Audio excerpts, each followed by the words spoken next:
Muita calma nessa hora, muita hora nessa calma. Eu sou Felipe Barbosa, um escritor apaixonado por fantasia e horror, e essa é a nossa maratona de 31 dias de horror em outubro, com conteúdo novo todo dia ao longo do mês aqui no canal. E hoje eu tô aqui com alguns queridos filhos da minha estante. Inclusive, deixa eu conferir se a minha estante não ficou com um buraco ali no meio do cenário. Ficou com uns buraquinhos, mas tudo bem. Faz parte do cenário, gente, né? Vou querer mostrar os livros.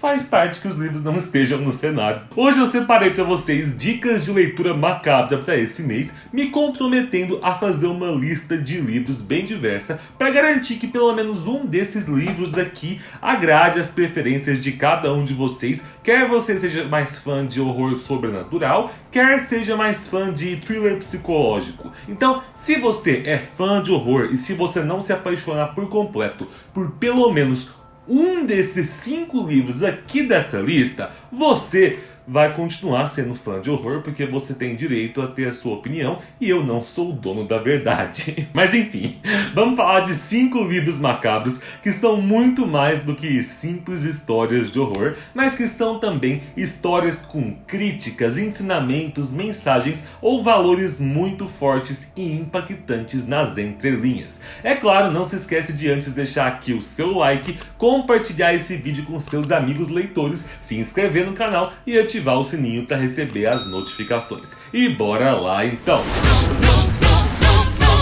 Qual foi a pior coisa que você já fez? Não vou contar isso, mas vou contar a pior coisa que já aconteceu comigo. A coisa mais apavorante. É com essas palavras que começa um dos prólogos mais intrigantes que eu já li em um livro, que é também, eu tenho que confessar, a leitura mais difícil que eu já fiz na minha vida. Eu tô falando de Ghost Story, um livro para os amantes de grandes nomes que marcaram a literatura gótica, como Henry James, Edgar Allan Poe, porque esse livro faz homenagem a vários desses autores e a várias das suas obras o tempo todo. O autor desse romance aqui é o Peter Straub, que também é um nome consagrado aí no gênero de horror, e no Brasil ele já foi publicado há muitos anos com o título de Os Mortos Vivos, mas ele é mais conhecido pelo seu nome em inglês, Ghost Story, que inclusive faz bem mais sentido. A história segue 4 velhos amigos que se reúnem todos os meses para um evento de um grupo que eles nomeiam como a Sociedade Chowder. O objetivo dessa sociedade é que eles se reúnam com bebidas, charutos, roupas bem formais para fazer uma coisa muito importante: contar histórias assustadoras. Inclusive, gente, quem aí tiver a fim de montar comigo uma sociedade Chowder, bora aí trocar contato, porque preciso, gente. Já pensou? Amigos que se reúnem uma vez por mês só para trocar histórias de terror? A regra entre eles é que as histórias podem ser inventadas ou não, mas precisam ser aterrorizantes de verdade. E esses encontros dos 4 são meio que aquilo que eles têm de mais empolgante para fazer no mês. É o que dá sentido para a vida deles. Principalmente a partir do momento que a morte de um outro amigo une ainda mais eles, porque remete a um erro que eles cometeram anos atrás. Então, os personagens ao longo do livro vão ser atormentados por fantasmas, tanto no sentido literal quanto no sentido figurado. E é por isso que esse livro aqui é muito mais do que uma história de horror, porque ele é uma das obras da literatura que melhor trabalha aquela velha noção de que os nossos fantasmas são traumas não resolvidos que nós carregamos do nosso passado. Aquela ideia que é tratada lá em A Maldição da Casa da Colina, da Shirley Jackson, também em A Volta do Parafuso, do Henry James, é muito tratada aqui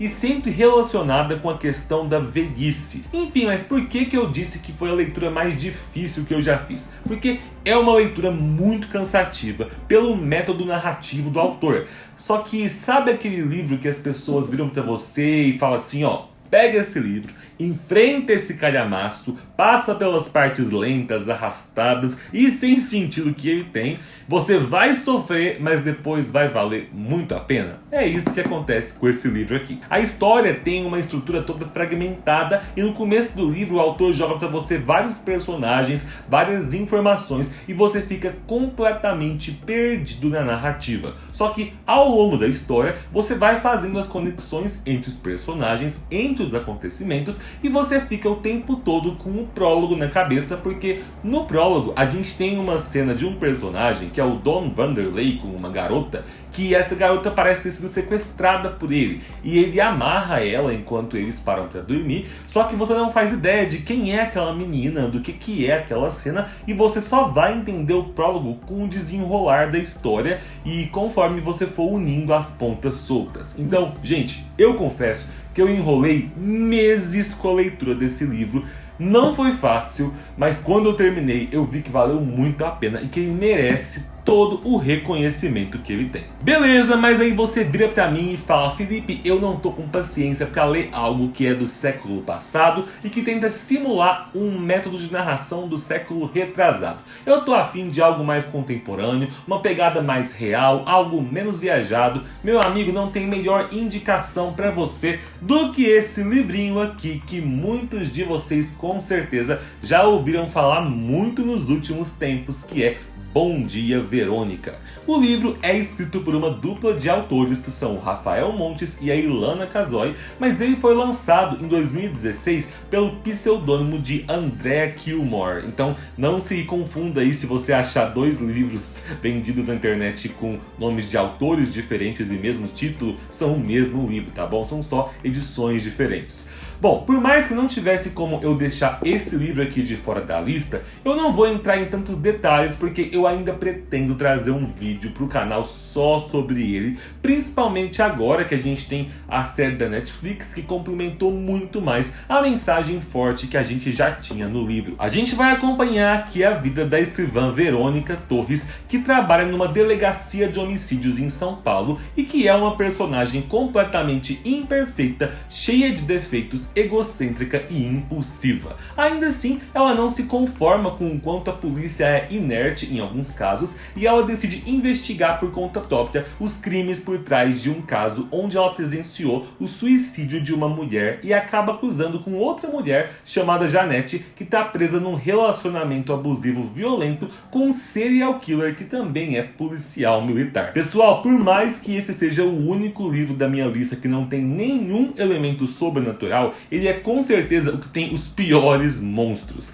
Eu gosto muito de como a escrita do Rafael e da Ilana não constrói personagens maniqueístas, todos eles têm muitos defeitos, todos eles cometem atitudes escrotas e é com certeza um dos livros mais impactantes que eu já li. O livro te impressiona de forma muito forte com a ideia de: será que eu presto atenção nas pessoas que estão à minha volta? Será que tem pessoas à minha volta que estão precisando de ajuda, que estão gritando por socorro e que eu tô tratando essas pessoas como se elas fossem invisíveis? Ele tem cenas fortes e tem momentos que você sente tanto nojo do ser humano que você literalmente tem vontade de matar personagens desse livro, e você vê que é a mensagem do livro realmente, né, transcendendo ali as páginas, te fazendo olhar para si mesmo, para as mulheres que fazem parte da sua vida, ou no caso das mulheres que estão vendo esse vídeo, para a mulher que você é na sua vida, e repensar muito sobre tudo. Até que ponto eu realmente estou disposto a ir para ajudar uma pessoa e até que ponto eu não passo de mais um ser humano egocêntrico vivendo aí em sociedade. Beleza, mas se para você o monstro ser humano é insuportavelmente perturbador, talvez você prefira lidar com monstros de outro planeta. E é aqui que eu trago para vocês uma super indicação de um livro bem recente, que é A Invasão, do autor Paulo Fernando. Inclusive, vocês ainda vão me ver falando bastante desse livro aqui nos próximos dias, porque foi o livro escolhido pelo nosso clube de leitura do Telegram para ser o livro do mês de outubro. Então, caso você não faça parte do clube de leitura, mas mesmo assim queira participar dessa leitura coletiva, eu vou postar o calendário com o cronograma de leitura lá no meu Instagram e no Twitter também. E eu vou deixar o link para a compra do livro aqui na descrição do vídeo, tanto na versão física quanto na versão digital. Lembrando que ele está disponível no Kindle Unlimited para quem já é assinante. A morte desceu do céu no que eu posso chamar de um espetáculo magnífico em um fim de tarde. Foi a coisa mais linda que eu já vi em toda a minha vida, e digo isso com sinceridade. Até hoje me lembro claramente daqueles pontos luminosos que desciam lentamente do céu.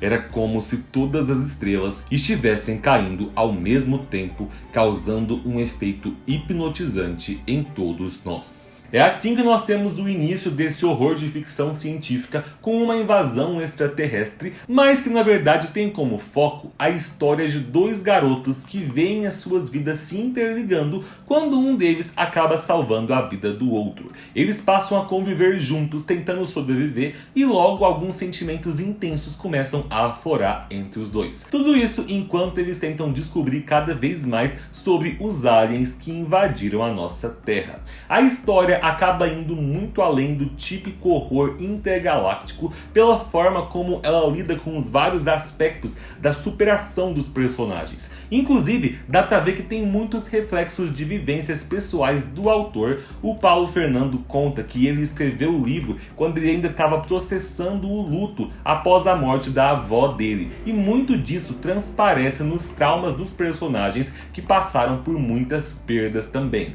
O Evan tá tentando superar a perda do seu primeiro amor, enquanto ele lida com esse novo sentimento que está surgindo pelo Miguel, e o Miguel tem que lidar com a morte da mãe, enquanto tenta entender os seus próprios sentimentos também. E em alguns momentos fica aí um questionamento entre os dois personagens do tipo: isso que a gente está sentindo um pelo outro é real ou é só uma sensação agradável de ter a companhia de um outro ser humano depois de tudo que aconteceu com o planeta? Então o livro coloca muito em perspectiva essa necessidade humana que nós temos do contato com o outro e como às vezes é necessário algo catastrófico como uma invasão extraterrestre para a gente dar mais valor a isso. Por fim, a história passa aquela noção de que perdas são inevitáveis e de que superar essas perdas é uma batalha difícil, mas não impossível, e que o amor das pessoas do nosso lado pode ser um aliado forte nesse processo de superação. E da mesma forma que grandes nomes da literatura do horror, como Peter Straub, que eu citei primeiro, já usavam a noção de trazer fantasmas como a representação dos nossos monstros interiores, a gente tem aqui um autor nacional completamente contemporâneo atualizando esse conceito e replicando ele nos aliens, que também são representações dos nossos próprios medos e da parte sombria que guardamos dentro de nós. A minha quarta indicação da lista é um livro que não precisava estar aqui porque ele não precisa ser indicado por ninguém, afinal todo mundo conhece. É um dos grandes clássicos da literatura de horror, mas por que tantas pessoas nunca leram essa história, que é o meu grande xodó dentre os livros de monstros clássicos? Estou falando de Frankenstein, a obra clássica da autora Mary Shelley, porque eu sinto que todo mês de Halloween é meu dever sair por aí pregando a palavra de Frankenstein, falando assim, ó, você gosta de horror? Você gosta de ficção? Já leu Frankenstein? Não leu? Então, pega aqui esse livro e faz o favor de ler ele nesse mês de outubro, porque todas as questões importantíssimas sobre as quais tanto hoje em dia a gente fala aí, né, como preconceito com aparência ou estética que fuge do padrão social, os perigos da ignorância e da intolerância, a ética no campo das pesquisas científicas e a ideia de que monstros não nascem, mas se tornam monstros pelos traumas que outras pessoas infligem a eles. Tudo isso, gente, já estava sendo debatido e explorado sobre essa mulher genial lá em 1823. O que me faz pensar se a Mary Shelley era alguém à frente do seu tempo ou se é a nossa sociedade que está andando para trás, né? Fica aí questionamento. Caso você tenha sido criado num bunker sem acesso ao mundo e nunca tenha ouvido falar de Frankenstein, nesse livro a gente acompanha a história do Victor, né, que é um jovem suíço cuja família tem boas condições financeiras e que, decidido a ampliar os seus horizontes do conhecimento, ele parte para a Bavária em busca de contato com mestres do saber e as suas pesquisas. É aí que ele se dedica a animar tecidos mortos e, depois de longos meses de trabalho, ele decide criar vida humana dentro do seu laboratório. O resultado é uma criatura monstruosa com 2,5 metros de altura e que aterroriza o próprio Victor no exato momento em que abre os olhos pela primeira vez. Começa então aí a sina do criador em embate com a sua criatura, numa narrativa que é muito densa e repleta de horror e tragédia.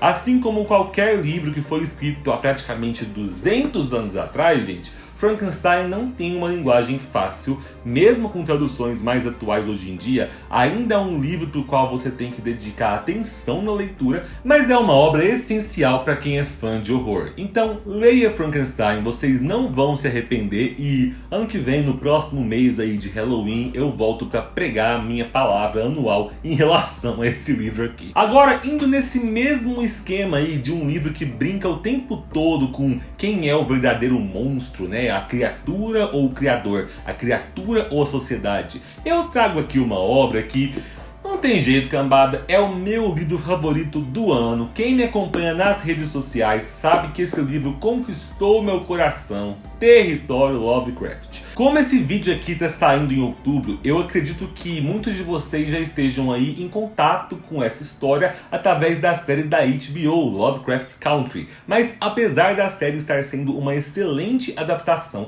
trazendo muito conteúdo além do livro, eu recomendo muito que vocês também leiam a obra original. A escrita do Matt Ruff é extremamente fluida e a subversão que ele faz de todo o horror cósmico que se popularizou nas obras do H.P. Lovecraft para falar do racismo na história dos Estados Unidos é nada mais do que genial. O livro se organiza como uma coletânea de contos, mas esses contos são várias histórias interligadas que acontecem com personagens que se conhecem e estão tendo que lidar com eventos relacionados a uma sociedade secreta que tem conhecimentos sobre magia arcana. Tudo começa quando o Atticus, que é um rapaz negro, veterano da Guerra da Coreia e fã da obra do autor H.P. Lovecraft, assim como de outros autores de Pulp Fiction, ele descobre que o pai dele desapareceu e volta para sua cidade natal, tendo que partir junto com o seu tio George e a sua amiga Leticia numa viagem de resgate.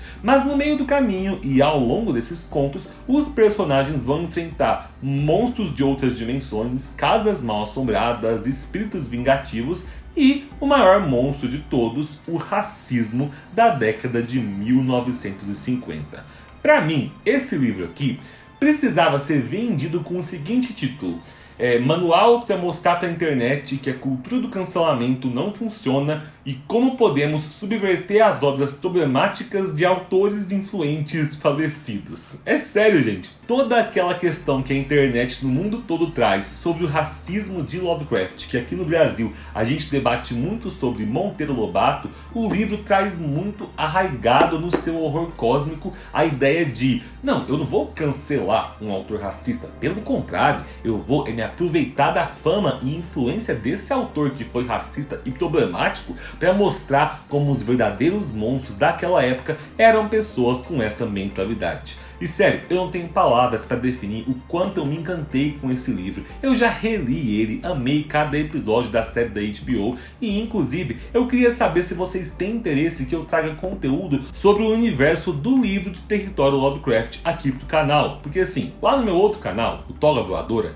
que eu tenho com os meus amigos, eu já destrinchei episódio por episódio nas lives semanais, explicando os conceitos, as referências, as mitologias, mas o livro é muito diferente e eu gostaria de saber se vocês têm interesse num vídeo sobre ele aqui pro canal. Então, para eu saber isso, me respondam aí nos comentários, beleza? É isso aí, cambada. Deixa aí também nos comentários as suas opiniões sobre esses livros aqui e outras indicações de livros essenciais para esse mesmo horror. Muito obrigado pela companhia, um beijo e tchau!